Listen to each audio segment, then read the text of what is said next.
il y a un mouvement qui s'observe dans le milieu chrétien. Il s'agit de moments de jeûne et prière que tous les assemblées observent chaque fin d'année et chaque début d'année pour certaines. Alors, il y a plusieurs personnes qui entrent ou qui participent à ces moments de jeûne et prière sans avoir connaître les vérités fondamentaux qu'il fallait connaître avant d'entrer en jeûne et prière pour pouvoir tirer tous les bénéfices nécessaires qu'il faut dans cette période de jeûne et prière. Et ce qui fait que aujourd'hui, il y a plusieurs qui sont dépressifs. Pourquoi? Parce qu'ils rentrent en jeûne et ils en sortent tels qu'ils y sont entrés. Et vous les entendrez dire, j'ai jeûné, j'ai assisté, j'ai participé, je me suis donné à tel jeûne ou à tel programme de jeûne et prière, mais je n'ai rien reçu. Juste parce que ils n'ont pas reçu, ou dans certaines congrégations, on les amène à prier et à jeûner sans avoir leur enseigné les vérités fondamentaux qu'il fallait connaître avant d'entrer dans ces moments de jeûne et prière. Alors j'ai été inspiré pour vous donner à connaître ces vérités fondamentaux qui vous permettra de bénéficier de vos jeûnes et prières pour que votre jeûne et prière ne se transforme pas en un simple régime alimentaire ou à un carême ou à un grève de faim tout simplement, mais de profiter de tous les bénéfices qu'il faut en tirer pendant ces moments de jeûne et prière.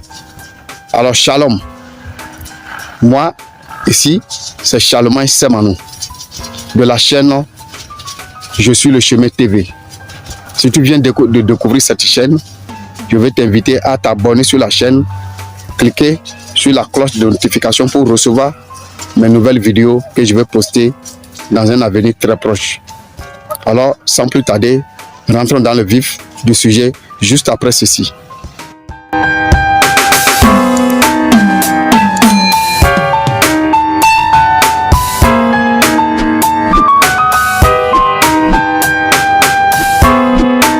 Il s'agit de 7 choses fondamentales à connaître avant de plonger dans le jeûne et prière, afin de pouvoir bénéficier de tous les bénéfices qui sont attachés au jeûne et prière. 7 choses. Comme nous le savons, nous disons tout à la base de la parole de Dieu. Donc j'ai ma Bible devant moi, vous allez prendre aussi votre Bible, nous allons commencer avec le verset qui parle de jeûne et nous allons commencer par Ésaïe 58. Nous allons prendre le passage de Ésaïe 58 que je vais lire avec la version Louis II.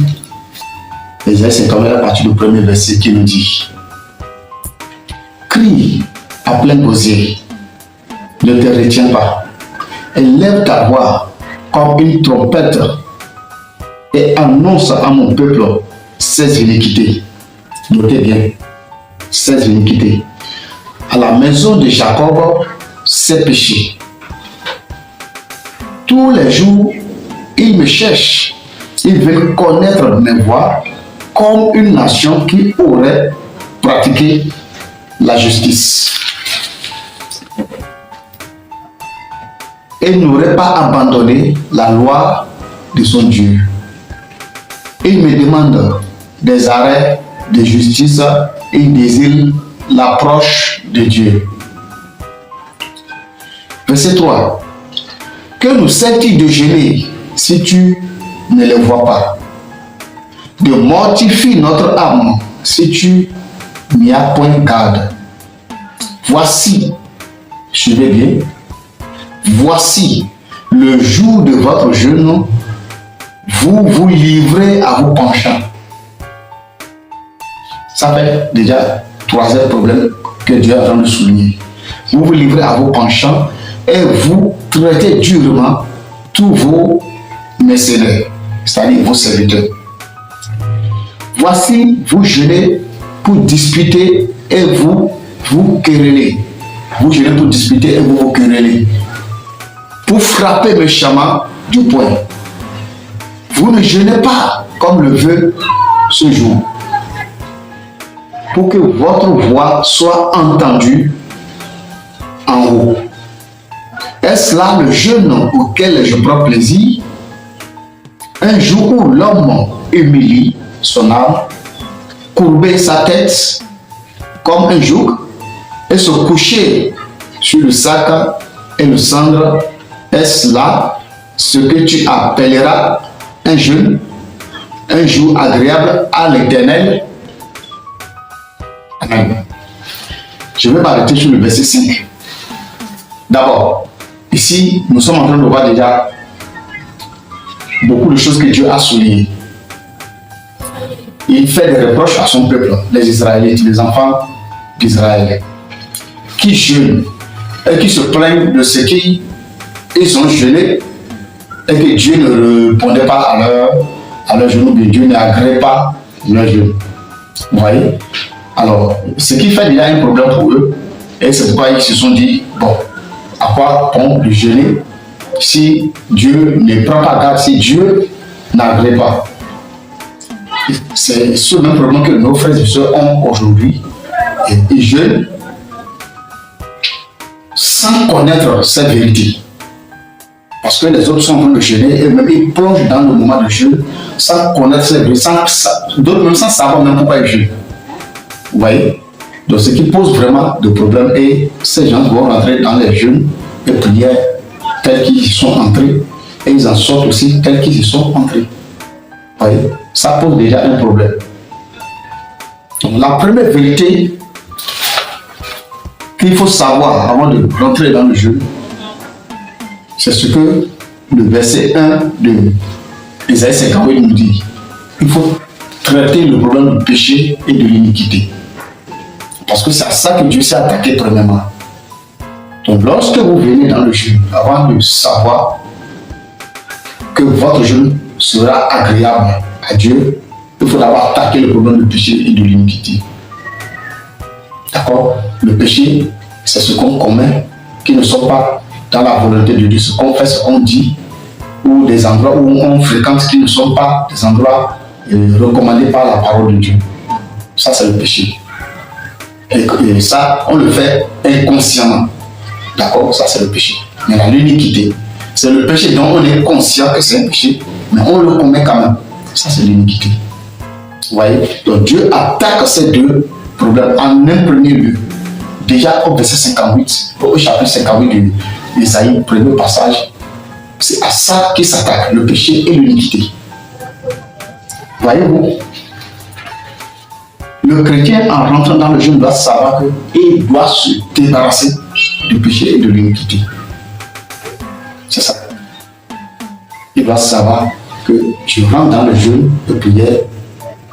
Pour que mon jeûne de prière soit agréable à Dieu, il faudrait que je me débarrasse de certaines choses qui ne sont pas dans la volonté de Dieu, ou bien qui peuvent être, ou qui peuvent constituer des obstacles pour moi pour ne pas bénéficier du jeûne et prière.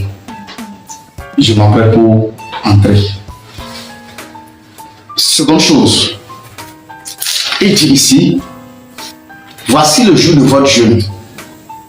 Vous vous livrez à vos penchants. Vous vous livrez à vos penchants. Ça, c'est le verset 3. Et vous frappez durement du poing. J'ai vu certaines personnes qui sont rentrées en moment de jeûne et prière. Ils ne prient pas, ils ne méditent pas la parole de Dieu, mais ils sont là, couchés, dormis, pour dire qu'ils jeûnent. Non, ce n'est pas ça, ce n'est pas ça le jeûne. Ça, vous êtes en train de faire le grève de manger. Vous êtes en train de faire le grève de manger, ce n'est pas le jeûne. Voici ce que Dieu dit ici, le jeûne que Dieu a créé. Vous devrez traiter d'abord durement votre propre corps, comme l'apôtre Paul le dit. D'accord? Donc, quand vous êtes en jeûne de prière, vous devrez vous débarrasser de tout ce qui est votre penchant. Je vais prendre un exemple tel à tel. Vous n'aimez pas les gens jouer au jeu parce que les personnes dont je dis, je les vois, ils disent qu'ils sont en jeu, mais ils sont tout le temps collés à leur téléphone en train de jouer au jeu. Et d'autres, vont aller regarder les matchs de football à la télé. D'autres vont aller s'attacher à leur télévision pour regarder les séries de matin jusqu'au soir. Ils n'ont pas de moment de prière, ils n'ont pas de moment de méditation. Ça, ce n'est pas un jeûne, c'est le grève de manger. Ou en d'autres termes, on peut appeler ça carême. C'est un peu comme si vous êtes allé à l'hôpital et que votre médecin vous a prescrit de ne pas manger pendant 2 jours. Ça, c'est le carême. Ça permet de traiter un problème dans votre corps pour pouvoir vous apporter la guérison. Right? Donc, voilà un peu. Donc, le jour de jeûne, vous devrez vous débarrasser de vos penchants. Ça, c'est la deuxième chose. Ça, c'est la deuxième chose que Dieu a attaquée dans ce passage. Troisième vérité, vous devrez établir un objectif. C'est-à-dire, vous devrez avoir un objectif que vous voulez atteindre pendant ce moment de jeûne et de prière. Donc, je vais entrer dans le moment de jeûne et de prière.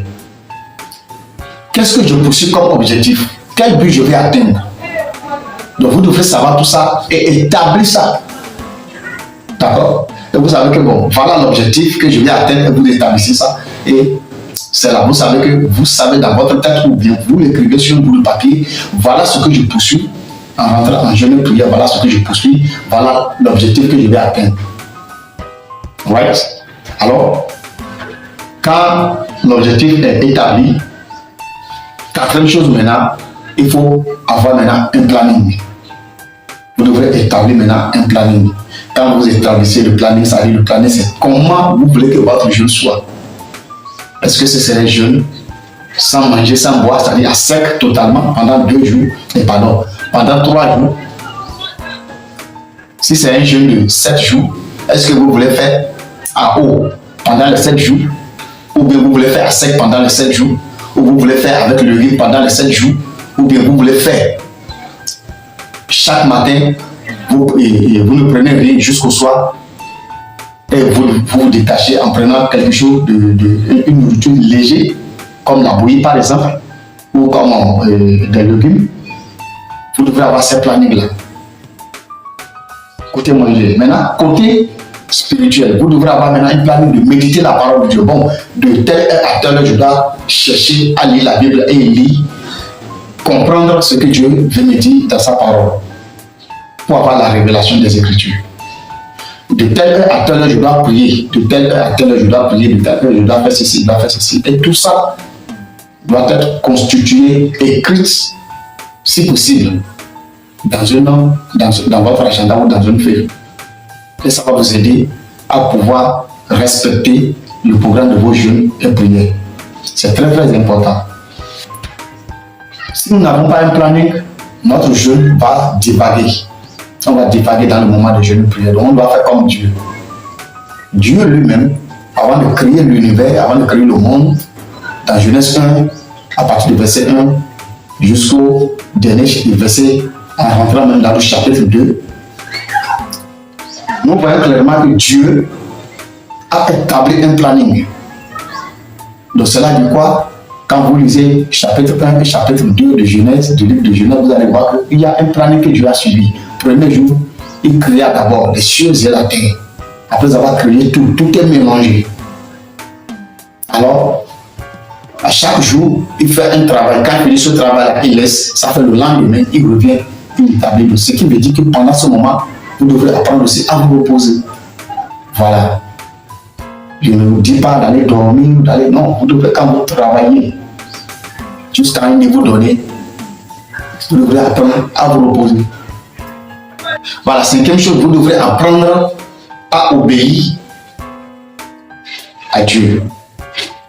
Aussi difficile que cela soit, vous devrez apprendre à obéir à Dieu. Et obéir à Dieu, cela veut dire quoi? Cela veut dire quand vous lisez la parole dit ne mentez pas. Alors faites l'effort de ne pas mentir. La parole dit, vous lisez par exemple le passage où on parle de, comment on appelle, l'excès de table, par exemple. Faites l'effort de ne pas manger après avoir sorti du jeûne. D'accord? Vous devrez prendre cet engagement-là. Vous étalez ça devant le Seigneur. Bon, Seigneur, j'ai l'habitude de manger, dépasser le niveau que je dois manger. Aide-moi à partir ce moment de jeûne et prière, que je puisse m'habituer à ne plus manger jusqu'à tel niveau, mais je vais respecter le niveau de mon organisme. Voilà. Donc vous devrez apprendre à obéir, à obéir à la parole de Dieu. Tout ce que vous lisez dans la parole de Dieu, quand Dieu dit pardonne, tu dois pardonner. D'accord? Tu dois pardonner parce que tu ne peux pas être en jeûne et prière et garder ton frère ou ta soeur dans ton cœur et Dieu va t'écouter. Parce que dans Matthieu 6, on nous dit, Jésus nous dit, Matthieu 6, je crois, Matthieu 6, on va chercher très rapidement ici, parce que c'est très important. Je n'avais pas prévu ça, mais c'est important que nous puissions lire. Matthieu 6, voilà, Matthieu 6, verset 12 à 14. Il nous dit ceci. Pardonne-nous nos offenses, comme nous aussi nous pardonnons à ceux qui nous ont offensés. Ne nous induis pas en tentation, mais délivre-nous du malin. Car c'est à toi qui appartient dans tous les siècles le règne, la puissance et la gloire. Amen. Maintenant, quand nous lisons le verset 14 à 15, on nous dit quoi? Si vous pardonnez aux hommes leurs offenses, votre Père céleste vous pardonnera aussi. C'est bien clair. Le verset 15. Mais si vous ne pardonnez pas aux hommes, votre Père ne vous pardonnera pas non plus. Vous voyez le problème? Donc, si vous ne pardonnez pas à votre frère ou à votre soeur qui vous a offensé et que vous rentrez dans un moment de jeûne, croyez-moi, vous êtes en train de perdre votre temps. Parce que Matthieu 7, verset 12 nous dit aussi, tout ce que vous voulez que les hommes fassent pour vous, faites-le également pour eux. Right? C'est compris? Donc, vous devrez pardonner. Parce que la parole dit ici, il faut pardonner. Si tu ne pardonnes pas, tu ne seras pas pardonné. Parce qu'il faut s'aimer pour donner. Et pardon, il faut donner pour recevoir. Il faut s'aimer pour récolter. Donc, avant d'aller dans le moment de jeûne et prière, si vous avez des rancunes ou bien une discorde entre vous, collègues ou frères ou amis, allez vous réconcilier avec cette personne-là avant de rentrer dans le moment de jeûne et prière. Si vous voulez vraiment que votre jeûne et prière soit agréable à Dieu. Amen. Maintenant, sixième chose, vous devrez apprendre à écouter la voix du Saint-Esprit. Très important. Parce que pendant ces moments, la chair se tait. D'accord? On fait taire pendant que nous crucifions notre corps, notre chair. Nous sommes en train de le faire taire. Donc, nous devons apprendre pendant ce moment-là à écouter la voix du Saint-Esprit. Amen. Parce que dans Galates 5, verset 16 dit, voilà, Galates 5, verset 16 dit, si vous êtes conduit par l'Esprit, vous n'accomplirez pas les choses ou les œuvres de la chair. Cela dépend des versions de Bible que vous lisez. Amen. Donc, alors, nous devrons faire vraiment attention pendant ces moments de jeûne et prière, de savoir écouter, prêter l'oreille au Saint-Esprit. Parce qu'il doit nous parler. Parce que pendant que nous sommes en train de jeûner et prier, nous sommes en train de faire taire la voix de la chair pour pouvoir mieux entendre la voix du Saint-Esprit. Donc, quand ces moments-là sont arrivés, ou bien quand nous sommes pendant que nous sommes dans ces moments de la crucifixion de la chair, prêtons aussi l'attention à la voix de l'Esprit. Et n'attendez pas aussi à entendre et à voir la manifestation du Saint-Esprit d'une manière flagrante, parce que la Bible nous dit Dieu parle d'une manière, tantôt d'une autre. Donc, c'est pourquoi il faut prêter l'oreille et prêter l'attention à la voix de l'Esprit. Right? Alors, septième chose, vous devrez être conscient qu'il y aura des attaques. J'ai vu certaines personnes qui sont en jeûne et prière, mais qui se querellent. Voici le jour de votre jeûne, vous jeûnez pour vous quereller. Ils se querellent. Pour un petit rien du tout, il se met en colère. L'autre parle, la personne qui n'est pas en jeûne, bien sûr, parle, mais celle qui est en jeûne, mais celui qui est en jeûne, veut coûte que coûte, tu lui réponds. Là, vous avez détruit votre jeûne. C'est mieux de rejeter ce jeûne-là et de remettre ça à plus tard. Parce que si déjà vous êtes déjà rentré dans le jeûne de prière, vous devrez apprendre à contrôler votre tempérament. Parce que si vous ne contrôlez pas votre tempérament, croyez-moi, le diable va les utiliser pour vous détruire pendant les moments de jeûne et de prière. Et il peut même vous donner certaines révélations, vous allez croire que c'est Dieu qui vous parle. Oui. Lorsque nous regardons dans les évangiles, dans Luc 4, verset 1 à 13, nous voyons la Bible dit quoi? On dit Jésus, rempli du Saint-Esprit, fut conduit par l'Esprit dans le désert pour être tenté. Mais il y a beaucoup de personnes qui ne prennent pas attention à ces paroles parce qu'on pense que parfois on pense que ce sont des propos dites comme ça à la légère. Non. C'est l'Esprit de Dieu, le Saint-Esprit qui a conduit Jésus dans le désert afin d'être tenté. Être tenté pour faire quoi? Pour dire quoi? C'est pour être secoué, pour voir si sa foi est vraiment solide. Donc pendant que vous êtes dans les moments de jeûne et prière, vous êtes en train de vous livrer à Dieu pour permettre à Dieu de vous secouer, de vous armer pour pouvoir affronter certains défis dans votre vie. Voilà. Donc vous devez comprendre cela. Amen. Donc, être conscient qu'il y aura des attaques d'une manière ou d'une autre. Soyez sobre, veillez, car le diable, votre adversaire, rôde autour, cherchant qui dévorer. 1 Pierre 5, 9. Je crois, si je ne me trompe pas. Soyez sobre pendant ces moments de jeûne et de prière. Que le diable est en train de rôder. Il cherche qui il va dévorer. Il fait comme le lion qui cherche un proie, ou bien une proie, qui cherche une proie pour dévorer. Donc voilà. Je crois qu'on a parlé de cette vérité. Toujours dans le livre d'Ésaïe 58, nous sommes au verset 6. Dieu dira quoi? Je ne pourrai pas tout lire, vous allez lire le reste. Sinon la vidéo serait très longue. Dieu dira quoi? Il dit, voici le jeu auquel je prends plaisir. Détache les chaînes de la méchanceté. Dénoue les liens de la servitude. Renvoie libre les opprimés et que l'on rompe toute espèce de joug. Amen. Partage ton pain avec celui qui a faim et fais entrer dans ta maison les malheureux sans asile. Si tu vois un homme nu, couvre-le et ne te détourne pas de ton semblable, c'est-à-dire ton prochain. Alors la lumière poindra comme l'aurore et ta guérison germera promptement. Ta justice marchera devant toi et la gloire de l'Éternel t'accompagnera. Amen. Alors, tu appelleras et l'Éternel te répondra. Tu crieras et il dira, mais voici. Si tu éloignes du milieu de toi le joug, les gestes menaçants et les discours injurieux, si tu donnes ta propre substance à celui qui a faim, si tu rassasies l'âme indigène, ta lumière se lèvera sur l'obscurité. Et tes ténèbres seront comme le midi. L'Éternel sera toujours ton guide. Il rassasiera ton âme dans les lieux arides. Et il redonnera la vigueur à tes membres. Tu seras comme un jardin arrosé, comme une source dont les eaux ne tarissent point.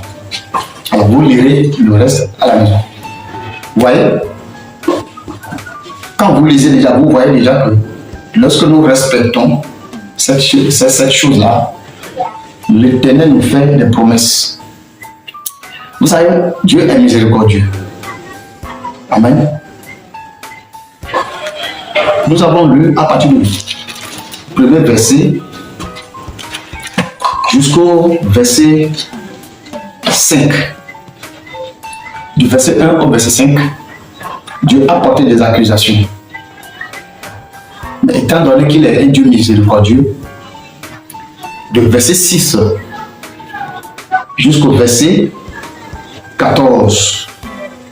Dieu nous a parlé des bénéfices que nous allons en tirer lorsque nous aurons observé ces 7 vérités fondamentales. Vous pouvez trouver beaucoup d'autres vérités fondamentales, mais moi, j'en ai détecté 7. D'accord? Donc, si nous voulons gérer, nous devrons nous adapter à ce qui est écrit ici dans Esaïe 50. Un verset que je recommande à tous ceux qui veulent rentrer ou à ceux qui ont l'habitude de rentrer dans le jeûne et prière. C'est très très important. Voilà. Voilà ce que vous devez comprendre dans le moment de jeûne et prière.